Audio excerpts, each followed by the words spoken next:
Hippotherapy is a tool that we use in speech therapy to accomplish our goals. We have this horse as a tool that is sort of giving me the input in the child's trunk. The child's more able to breathe, they're more able to phonate. Their body is just more organized. Their brain is more organized. Neurologically, they're more organized. So the kids are able to do things using speech and communication that they wouldn't be able to do in any other venue. Once they're able to get the target that we've taught them while on the horse, then we can get them off the horse and work on getting that same target off the horse so that they can use the skill that they gained out in their everyday life.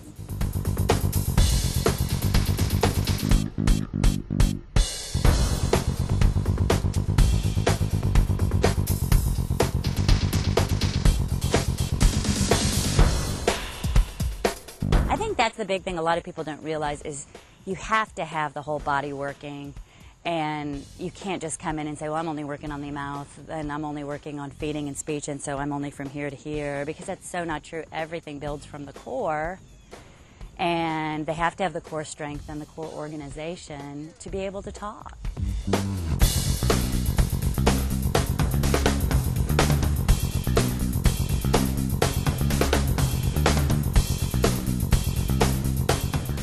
The biggest thing, there are so many different areas of speech therapy. We've got kids who are completely nonverbal, who are using augmentative communication or, picture boards or sign language.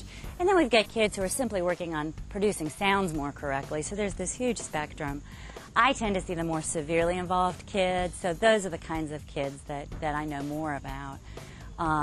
But we see kids who can't even phonate or can't even get a sound out when they're out and about. But once you get them all aligned and the brain is working and everything's symmetrical, all of a sudden they can get that out.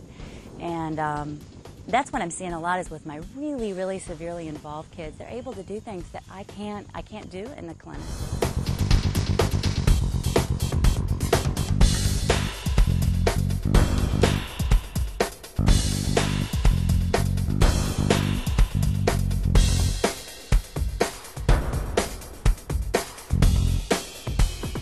Well, I think anyone who has grown up around horses knows that there is just this innate therapy just by being around horses.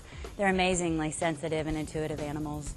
And it's so neat to see these kids bonding. I had a child that, in fact, this program is in memory of my daughter, who we got as a 3-year-old who had been severely abused and she's autistic and very, very withdrawn.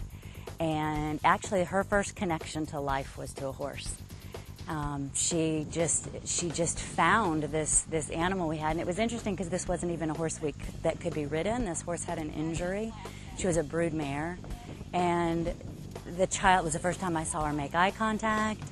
She started to sign when she was around this horse. She was also deaf, besides being multiply disabled in other ways. So I just think that there is this uniqueness about horses that kids and people, all of us, are drawn to. And to this day, if I'm having a bad day, I go ride my horse. So I think that this is what people are seeing. These kids come out here and they just feel good. They enjoy it. They get tired of the traditional therapy. They get tired of being made to do this, do it better, do it different. Whereas kids who don't have special needs, they just get to live their lives for the most part. Whereas these kids from teen-incy ages, they're just being, made to do and made to work. And all of a sudden, here we have this wonderful venue where it's fun and it touches their heart and they want to be here. And that's what's so exciting about it.